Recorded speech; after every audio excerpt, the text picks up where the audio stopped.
Hadirin, yang paling menarik, ketika selama sepekan Anda beraktivitas, dikumpulkan oleh Allah di rumah Allah ini, maka Allah Subhanahu wa Ta'ala mengingatkan kepada kita, dalam selama sepekan beraktivitas itu, berapa di antara aktivitas kita yang sudah menjadi zikir kepada Allah Subhanahu wa Ta'ala. Jangan-jangan selama sepekan ke belakang, dari mulai hari Ahad, hari Senin, hari Selasa, hari Rabu, hari Kamis, antum sibuk dengan urusan dunia antum. Kadang-kadang berangkat gelap, pulang gelap, lupa dengan sholat, jarang baca Al-Quran, apalagi menghafal Quran, jarang berzikir kepada Allah, tidak ada istighfar, tidak ada doa. Kalau cuma seperti itu, jangankan antum, orang-orang jahiliyah sudah juara pada zamannya. Non-muslim sudah bisa lebih hebat. Kalau cuma mengumpulkan harta benda sebanyak-banyaknya, Qarun lebih kaya dibandingkan dengan antum. Wa inna mafatihahu latanu'u bil husbah, latanu'u bil usbah. Yang kunci-kuncinya saja, kalau dipikul oleh orang terkuat di zamannya, tidak mampu untuk dipikul. Kalau cuma bangga dengan kepemimpinan, Fir'aun lebih hebat dibandingkan dengan antum, dengan segala pasukannya, dengan segala kehebatannya. Tapi apa yang terjadi? Itu tidak bernilai di hadapan Allah Subhanahu wa Ta'ala. Seakan-akan Allah ingin sampaikan kepada kita, tipikal orang beriman beda dengan orang yang belum beriman. Orang beriman tidak hanya mencari dunia dalam sepekan kehidupannya, maka persiapkan akhirat Anda, karena suatu saat kita akan berpulang kepada Allah Subhanahu wa Ta'ala. Jangan-jangan Anda sibuk mencari dunia, berangkat gelap, pulang gelap, mencari sesuatu untuk kemewahan dunia Anda. Ingin rumah seluas-luasnya, ingin harta benda sebanyak-banyaknya, ingin mobil semewah-mewahnya. Padahal Anda yakini demi Allah, ketika masuk ke alam kubur, semua itu tidak akan dibawa. Maka pertanyakan pada diri Anda hingga saat ini, pulanglah ke rumah, cek keluarga Anda, lihat bagaimana salat Anda sampai dengan hari ini. Jangan-jangan dari kemarin, untuk yang fardu saja bukan sunnahnya, masih terlambat dikerjakan. Jarang Anda salat di masjid, Quran masih belum dihafalkan, untuk baca masih belepotan. Hadirin, seorang Mu'adh, anak kecil usia 4 tahun, tinggal di kota Asyut, di Mesir. Matanya buta, tidak mampu melihat. Dia memohon kepada ayahandanya, "Ya abati, Papa, uridul Quran, saya ingin menghafal Quran."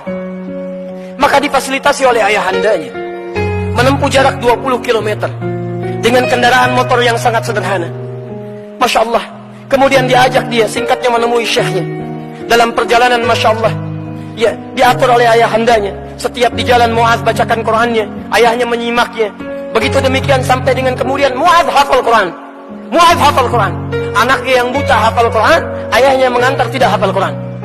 Tapi yang paling menarik, secara singkat, ketika anak ini sudah hafal Quran, dalam keadaan buta, sanggup menghafal Quran dengan bacaan yang sangat indah itu, tiba-tiba datanglah kemudian seorang reporter dari Kuwait, karena kisahnya viral di media sosial.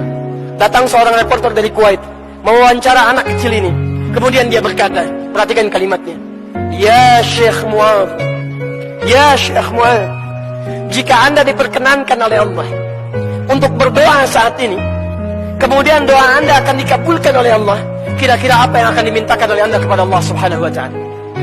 Perhatikan kalimatnya, "Wallahi, demi Allah, wallahi, demi Allah, saya sejak mulai menghafal Quran, dalam keadaan mata saya buta ini, sampai dengan saat ini, kalaulah saya diperkenankan untuk bermohon kepada Allah dan dikabulkan, saya akan meminta kepada Allah 2 hal dalam kehidupan saya. Pertama, perhatikan kalimatnya, wallahi, saya akan minta kepada Allah agar Allah terus membutakan mata saya sampai dengan kiamat. Agar Allah terus membutakan mata saya sampai dengan kiamat. Karena dengan buta mata inilah Allah berikan Quran kepada diri saya. Saya takut kalau kemudian mata saya bisa melihat lagi, tiba-tiba mata saya bisa bermaksiat kembali, melihat yang dilarang oleh Allah Subhanahu wa Ta'ala, yang dengan itu menghilangkan Al-Quran yang telah saya hafalkan."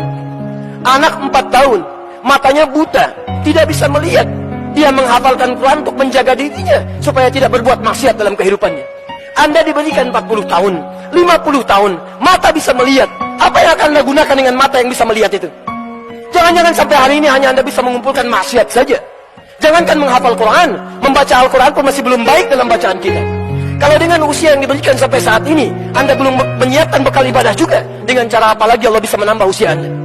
Hadirin, yang kedua ini yang paling indah. Dan disinilah kita akan menutup khutbah kita dengan bermohon kepada Allah Subhanahu wa Ta'ala. Perhatikan apa yang disampaikan Mu'adh. "Wallahi, saya akan bermohon kepada Allah Subhanahu wa Ta'ala, jika itu diperkenankan, saat saya datang di hari kiamat nanti, dengan tangan saya bergetar, kaki saya bergetar, dan saya akan menghadap kepada Allah sendirian tanpa ditemani oleh siapapun, termasuk ayah saya yang menemani saya. Saya akan katakan kepada Allah pada saat itu, perhatikan kalimatnya, Ya Rabb, Ya Rabb, jika sampai saat ini hamba menghadap kepadamu, masih kurang bekal hamba ya Allah untuk bisa masuk ke dalam surga. Mohon ya Allah, mohon kurangi hukuman hamba ya Allah dengan Quran yang telah hamba hafalkan ini. Mohon kurangi hukuman hamba ya Allah dengan Quran yang telah hamba hafalkan ini. Ada anak usia 4 tahun, matanya buta, tidak sanggup untuk melihat.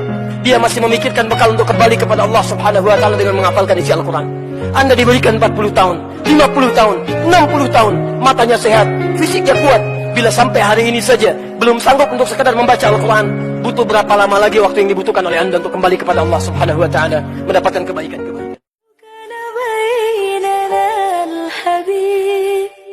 لدنا القاس والقريب